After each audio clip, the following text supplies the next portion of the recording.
What was the most pathetic attention-seeking behavior you've ever witnessed? My best friend was in a train wreck of a relationship with a woman who had some serious issues due to a former partner's infidelity. When he finally broke up with her, she would text him endlessly about how she was going to kill herself. I wouldn't normally recommend this tactic, but he just ignored her and eventually the text stopped. Maybe 2 or 3 weeks after she seemed to have accepted that it was really over, a mysterious fire started in her condo, leaving her without a place to live. And despite being insanely wealthy, she really felt like the best place for her and her dog would be my friend's tiny apartment. They just needed something familiar after the trauma. He wisely refused. "You will never, ever convince me she didn't start that fire herself." My mom has custody of my sister's daughters because my sister abandoned them. My sister doesn't ask about them, doesn't try to visit them, doesn't call them. Surprisingly, my mom got a call from my sister on the oldest daughter's 5th birthday. Unfortunately, it wasn't to wish happy birthday, it was to announce she had stage 4 duodenum cancer, which was upsetting. Obviously, only my sister didn't act sick. She acted excited about all the concern. She never went to the doctors, and people started to catch on. About a year later, after people started calling her out on her inconsistencies, she put on her Facebook that she had been feeling sick all week. She puked twice that morning and went to the hospital, and the doctor declared her cancer to be gone. She puked up her cancer. Of course, some dumbasses commented on her status congratulating her for being cancer-free. My comment was deleted though, something to the effect of, "Really? You puked up cancer, why the heck would you take attention away from your daughter's day with this shit?" These 2 girls were friends. One was sweet, the other was attention-seeking to the max. One friend was sexually assaulted. The other, jealous of the attention, made a lie that she had brain cancer. A guy I used to play cards with had a girlfriend who self-harmed, and when she stopped self-harming and started making something of herself, he started self-harming to get her to start self-harming again, and he openly stated this to us while we were playing cards. I no longer play cards with this guy. This one girl I know constantly posts on social media about her pathetic-ass drama and life. CPS took her kids. When she was fighting to get them back, she was posting public pictures of her doing drugs with her sex offender BF. She then cried and bitched BC. Her CPS caseworker Saul made a ton of poor me posts about how life isn't fair. Literally the only reason people follow her is because she is such a mess. Classmate: my Nigerian boyfriend committed suicide after his parents rejected me for being white. My life is the worst. Everyone eats that shit up and starts gathering around her like a flock of hens at feeding time. Find out not long ago the Nigerian fella is very much alive, was only ever an acquaintance, and they went out for a drink once and only once. He's in a different program at our university, but avoids her like the plague now. People who check themselves into hospital on Facebook without an explanation of why they're there. I was having my second child, Maddie, when my mother decided to pull one of her glorious "no one deserves more attention than me" acts. Tyler, fiance, and I were in our hospital room, spending time with our daughter. We were about to get some shut-eye when a nurse came to the door to let Tyler know that he had a call waiting at the front desk. Our first impressions were kind of shocked because we had cell phones, and thought everyone knew to call us personally if they wanted to come visit. Oh.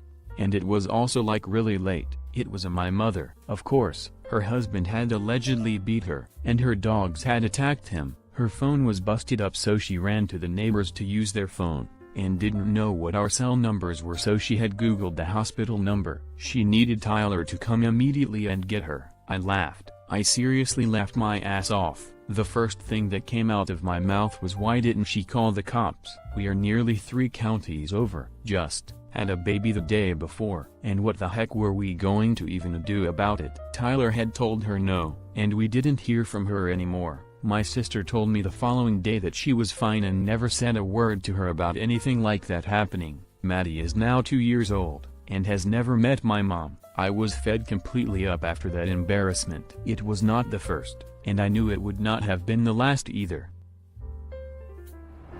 one of my friends used to take selfies while crying in public and post them on FB, talking about how lonely she was. My ex was a hypochondriac and addicted to going to the hospital. She would pick symptoms of conditions that my close family members were affected by to try and make me feel that much more sorry for her. One time she called me crying saying the doctor said she was pre-diabetic because my father was diabetic. So I rushed to see her and she's acting like nothing happens. Then I bring it up a few days later and she said, "Oh, laughing, I just drank a Coke before having my blood drawn. It must have messed up the test, hee hee." Ex-friend of mine used to threaten suicide. I'd lost track of him after high school, then we reconnected. We're both musicians, so we'd play out together at pubs. It was fun until I discovered that he had multiple restraining orders and a history of beating women. I immediately ended the friendship and he became very psycho. He would call and text me all hours of the day and night threatening suicide. I tried to help him at first, but I discovered that it was a 100% ploy. I have an older brother who committed suicide, so this hit me hard. I know a woman in her late 30s who vague books like a middle school student all the ducking time. Posts like "This day has been the worst. Remind me never to trust you again." An acquaintance from high school who is constantly torn between Facebook being too mainstream, and not having an audience to show off how independent she is. I think she's reactivated her account 4 times now, never lasting more than a month. Each time it's amazed people can't use this platform for anything more than pictures of food and vacations. Done with all of it. Followed by "I know I said I would never use Facebook again, but I have to highlight my flash mob underwear roller derby squad and the sense of community they bring inner city kids. She can't quit and it's fun to watch." My dog barking and dragging his anus across the floor in a family meeting. A girl in HS would fake sneeze because she could not go more than a minute without saying something. I suppose she got off on the attention when people said "bless you." I know a 26-year-old girl that is so starved for attention that she will make this weird, Pokemon-esque chirp after she sneezes and acts like that's a natural noise she makes and not just some ploy to make her seem like a cute, manic pixie dream girl. In high school, a group of us were at Walmart. A friend got down on all fours and was crawling around and meowing as strangers. She even rubbed up on a dude. My sister is mentally disabled. At the age of 22, she has the cognitive function of a 11 or 12-year-old. She has severe fear of missing out. I don't know where it comes from, but she gets serious anxiety about being left out of various events even though we make a special effort to include her in most things. She goes to a school aimed to teach adults with special needs different life skills. If she knows I am coming into town to visit my parents, or I have something planned with them, she'll fake illnesses at school so my parents have to come pick her up. It's super annoying because it means that we all have to cancel our plans, and she's always faking it. As soon as she comes back home, she's perfectly fine, but my parents and my sister's teachers caught on to her BS. After several incidences of faking sick, they stopped indulging her and stopped calling my parents. My sister realized she needed to up her game. After watching 13 Reasons Why on Netflix, my sister found out that claiming to be suicidal was a foolproof way to get the attention back on her. One day at school, she tried to fake sick again. Her teachers weren't falling for it, so she got her hands on a phone in the school's office, dialed 911, threatening to hurt herself. An ambulance came and took my sister to the hospital. She ended up getting herself stuck in a psych ward for over a few weeks. She learned her lesson, and never played that game again. One of my co-workers just faked a pregnancy, shocked an ultrasound and everything. Then she told me it wasn't true. She thinks she's okay and doesn't need counseling. After I told her she should probably go talk to a professional, I started distancing myself from that point on. Any woman who wears a white dress at a wedding who isn't the bride, just don't do it. The Prime Minister of my country died. A celeb posted a video of her driving to work, crying, with the voiceover of one of his speeches. 3 people I went to school with, all separately, One was a girl who, quite sadly, told other girls in our year that her auntie was Rose from the Titanic and she was building a new Titanic to find Jack. We were in high school, so about 14 here. Sad, really. She was on J.R. My Kyle when she grew up. The second was a lad who was a bit older, about 21 at the time, who would put things like might get married this year on his Facebook just to make the, say, 16-year-old girl he was chatting to jealous, though they had never met. This happened a lot. He was really odd. Like the time I was near him in a library and he, recognizing me, pretended he was on the phone talking to a girl. It didn't ring in the hilarious way it sometimes does in movies when someone pretends to be on it, but the librarian told him to keep the noise down and he apologized and forgot he was on the phone. He never carried on the conversation, just stood there with the silent phone in his hand looking at books. The third was a lad who put a video of himself singing Wherever You Will Go by The Calling on his Facebook, only it wasn't him. It was the actual song, well, an acoustic version but the proper band singing and playing it. I had the same song, so, at first, told him he put the wrong audio on it or you could hear the song he was singing along to over him, to which he said he hadn't and it was him. I tried to tell him it wasn't and he was adamant. Others did and he was adamant it was him. An account he had just became friends with. This was when Facebook would say on tour wall when you became friends with someone, with no profile picture or any information, wrote on the status that she was his girlfriend and this was definitely him. It was obviously an account he had created himself. The next day he told his Facebook friends that he was going to audition for X Factor that afternoon. That evening, he updated his status of how he didn't get through, but Simon Cowell had specifically came backstage for talk to him and tell him to personally stay in touch for the future. This person was also a bit peculiar, having been suspended from primary school for looking through the keyhole whilst the girls were getting changed for P.E.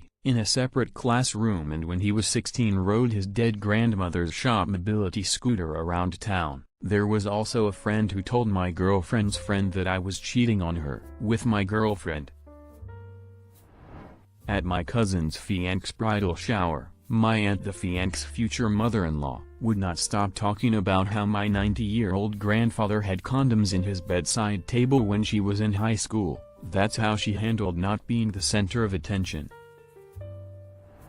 The most hated GF out of my group of friends was upset that no one noticed her new haircut at my friend's going away to the military party. So what did she do? She got a hold of the pizza we had ordered. We were all outside and threw it in the pool, then went home. We were broke recent high school graduates who poured all of the money we had into that pizza just to watch it fall apart in a pool.